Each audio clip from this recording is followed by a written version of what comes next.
After the candle had been lighted, Mombi ordered him to build a fire in the hearth, and while Tip was thus engaged, the old woman ate her supper. When the flames began to crackle, the boy came to her and asked a share of the bread and cheese, but Mombi refused him. "I'm hungry," said Tip in a sulky tone. "You won't be hungry long," replied Mombi with a grim look.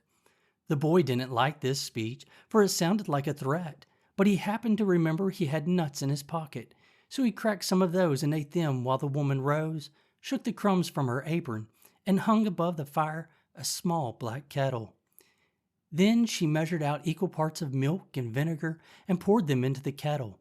Next, she produced several packets of herbs and powders and began adding a portion of each to the contents of the kettle. Occasionally, she would draw near the candle and read from a yellow paper the recipe of the mess she was concocting. As Tip watched her, his uneasiness increased. "What is that for?" he asked. "For you," returned Mombi briefly. Tip wriggled around upon his stool and stared a while at the kettle, which was beginning to bubble. Then he would glance at the stern and wrinkled features of the witch and wish he were any place but in that dim and smoky kitchen, where even the shadows cast by the candle upon the wall were enough to give one the horrors. So an hour passed away, during which the silence was only broken by the bubbling of the pot and the hissing of the flames. Finally, Tip spoke again. "Have I got to drink that stuff?" he added, nodding toward the pot. "Yes," said Mombi. "What'll it do to me?" asked Tip. "If it's properly made," replied Mombi, "it will change or transform you into a marble statue." Tip groaned and wiped the perspiration from his forehead with his sleeve. "I don't want to be a marble statue," he protested. "That doesn't matter. I want you to be one," said the old woman, looking at him severely. "What use will I be then?" asked Tip. "There won't be anyone to work for you." "I'll make the pumpkin head work for me," said Mombi. Again Tip groaned. "Why don't you change me into a goat or a chicken?" he asked anxiously. "You can't do anything with a marble statue." "Oh, yes, I can," returned Mombi. "I'm going to plant a flower garden next spring, and I'll put you in the middle of it, for an ornament. I wonder I haven't thought of that before. You've been a bother to me for years."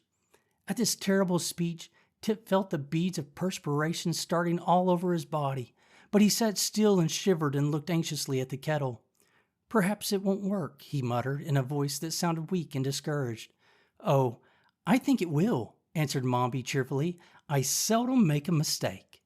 Again there was a period of silence, a silence so long and gloomy that when Mombi finally lifted the kettle from the fire, it was close to midnight.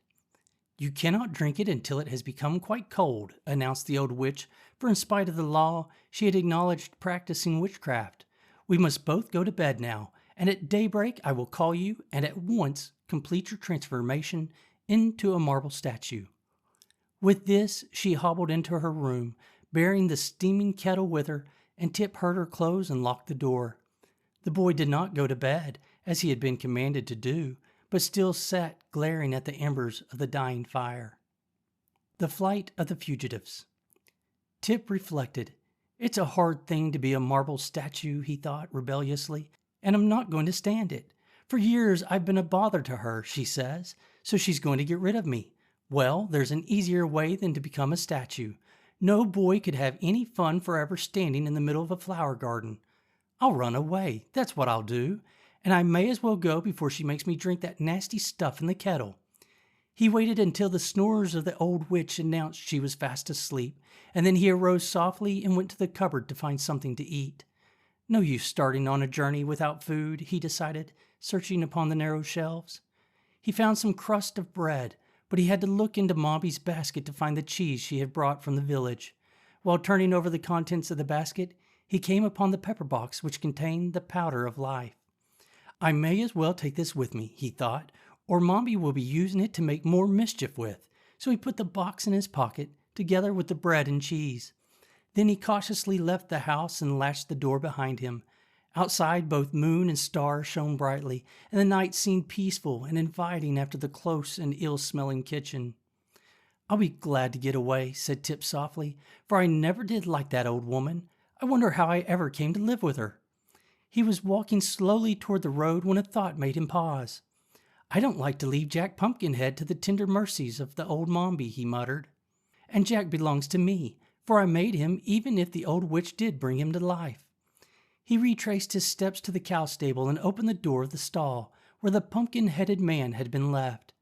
Jack was standing in the middle of the stall, and by the moonlight, Tip could see he was smiling just as jovially as ever. "Come on," said the boy, beckoning. "Where to?" asked Jack. "You'll know as soon as I do," answered Tip, smiling sympathetically into the pumpkin's face.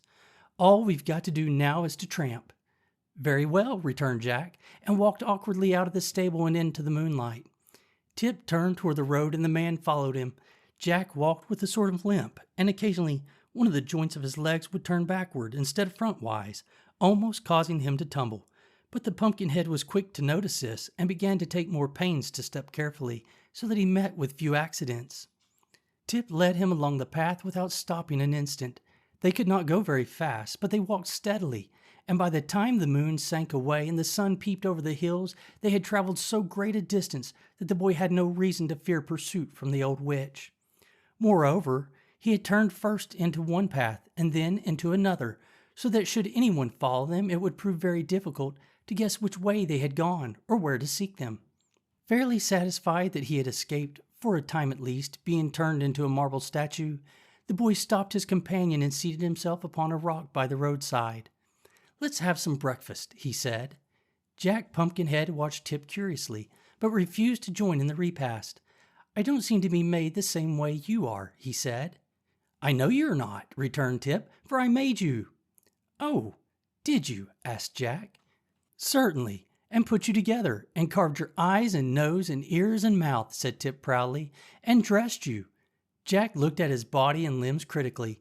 "It strikes me you made a very good job of it," he remarked. "Just so," replied Tip modestly, for he began to see certain defects in the construction of his man. "If I had known we were going to travel together, I might have been a little more particular." "Why then," said the Pumpkinhead, in a tone that expressed surprise, "you must be my creator, my parent, my father." "Or your inventor," replied the boy with a laugh. "Yes, my son, I really believe I am." "Then I owe you obedience," continued the man, "and you owe me support." "That's it, exactly," declared Tip, jumping up. "So let us be off." "Where are we going?" asked Jack, when they had resumed their journey. "I'm not exactly sure," said the boy, "but I believe we are headed south, and that will bring us, sooner or later, to the Emerald City." "What city is that?" inquired the Pumpkinhead. "Why, it's the center of the land of Oz, and the biggest town in all the country. I've never been there myself, but I've heard all about its history. It was built by a mighty and wonderful wizard named Oz, and everything there is green in color, just as everything in this country of the Gillikins is of a purple color." "Is everything here purple?" asked Jack. "Of course it is. Can't you see?" returned the boy. "I believe I must be colorblind," said the Pumpkinhead, after staring about him. "Well, the grass is purple, and the trees are purple, and the houses and fences are purple," exclaimed Tip. "Even the mud in the road is purple. But in the Emerald City, everything is green that is purple here. And in the country of the Munchkins, over at the east, everything is blue. And in the south country of the Quadlings, everything is red. And in the west country of the Winkies, where the Tin Woodman rules, everything is yellow." "Oh," said Jack. Then after a pause he asked, "Did you say a Tin Woodman rules the Winkies?" "Yes. He was one of those who helped Dorothy to destroy the Wicked Witch of the West, and the Winkies were so grateful that they invited him to become their ruler, just as the people of the Emerald City invited the Scarecrow to rule them." "Dear me," said Jack, "I'm getting confused with all this history. Who is the Scarecrow?" "Another friend of Dorothy's," replied Tip. "And who is Dorothy?" "She was a girl that came here from Kansas, a place in the big outside world.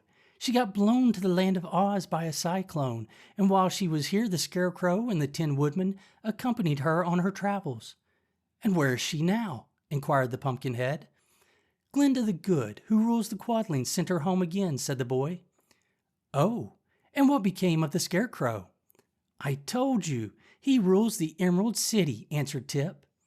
"I thought you said it was ruled by a wonderful wizard," objected Jack, seeming more and more confused. "Well, so I did. Now pay attention and I'll explain it, said Tip, speaking slowly and looking the smiling Pumpkinhead squarely in the eye. Dorothy went to the Emerald City to ask the wizard to send her back to Kansas, and the Scarecrow and the Tin Woodman went with her. But the wizard couldn't send her back, because he wasn't so much of a wizard as he might have been. And then they got angry at the wizard and threatened to expose him, so the wizard made a big balloon and escaped in it, and no one has ever seen him since. Now, that is very interesting history, said Jack, well pleased, and I understand it perfectly, all but the explanation. I'm glad you do, responded Tip. After the wizard was gone, the people of the Emerald City made His Majesty the Scarecrow their king, and I have heard that he became a very popular ruler. Are we going to see this queer king? Asked Jack with interest. I think we may as well, replied the boy, unless you have something better to do. Oh no, dear father, said the Pumpkinhead. I am quite willing to go wherever you please.